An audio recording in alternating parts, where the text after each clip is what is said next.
FZS version 2 bike. এই বাইকটি আমাদের কাছে নিয়ে আসে বাইকের সামনের চাকা অতিরিক্ত জ্যাম থাকার কারণে ওনার বাইকের ব্রেক প্যাড খুব দ্রুত রিপ্লেস করা লাগতেছে। সো আমরা বাইকটা ভালোভাবে চেক করলাম, বাইকের ক্যালিবারের যে পিস্টন, এই পিস্টন জ্যাম হয়ে গেছে। তখন আমরা কিন্তু ক্যালিবারটা খুব ভালোভাবে চেক করতেছি যে আসলে ক্যালিবারে কোনো প্রবলেম আছে কিনা। ক্যালিবারে প্রবলেম থাকলে আপনার বাইকের মাইলেজ কমে যাবে, কারণ মাইলেজ কমে গেলে কিন্তু আপনি প্রতিনিয়তই মাইলেজ কম পাবেন। সো আমরা খুব ভালোভাবে চেক করলাম যে আসলে প্রবলেমটা কোথায় আছে।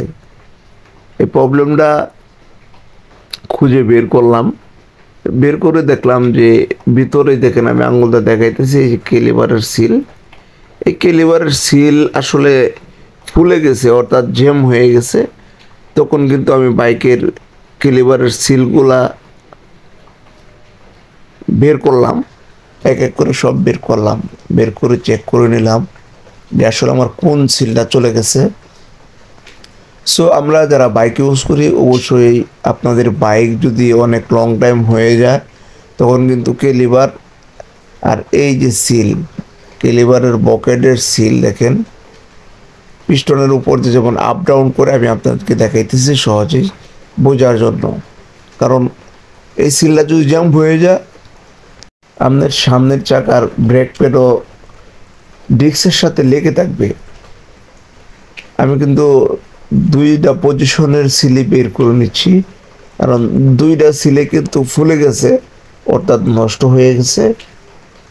যদি আপনারা অনেক দিন ইউজ করেন বাইক, যে সামনের চাকা জ্যাম আছে, আমার মনে হয় আপনাদের রিকোয়ারমেন্ট থাকতে হবে সামনের ক্যালিবারগুলো চেক করে নিতে হবে।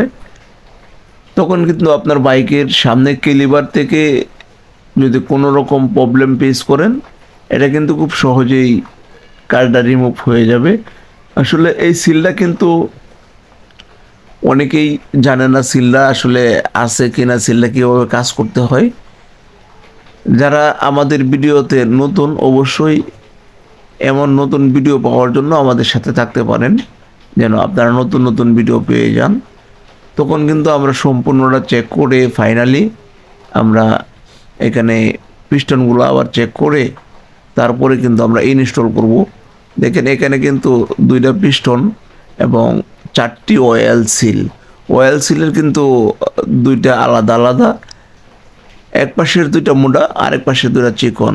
কিন্তু অয়েল সিলগুলো অবশ্যই খুবই গুরুত্বপূর্ণ আপনার বাইকের ক্যালিবারের জন্য, কারণ এই অয়েল সিলের প্রাইস খুব একটা বেশি না। সো আপনার বাইক যদি সামনের চাকা জ্যাম হয়ে যায়, ব্রেক প্যাড দ্রুত চলে যায়, অবশ্যই আপনি চেক করায় নিতে পারেন। তখন কিন্তু আপনি এই প্রবলেমটা পাবেন না, কারণ এই প্রবলেমটা কিন্তু আমরা একেবারে রিমুভ করে দিয়েছি। এবং বাইকটা কাজ স্বয়ংসম্পূর্ণ করার পরে কিন্তু আমি আপনাদের সাথে শেয়ার করব যে বাইকটা আসলে হয়েছে কিনা। সো এই যে দেখেন, আমি কমপ্লিট করে এই যে অয়েলটা উপর দিকে লাভ মারতেছে এবং ফালতে উঠতেছে, বাট এটা কিন্তু 100% ওকে হয়ে গেছে। দেখেন অয়েলটা কীভাবে ফাল মারতেছে।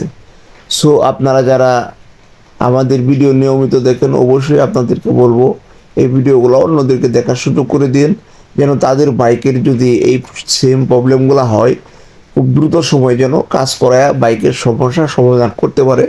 সো সবাই ভালো থাকবেন, সুস্থ থাকবেন, সাবধানে রাইড করবেন। আসসালামু আলাইকুম।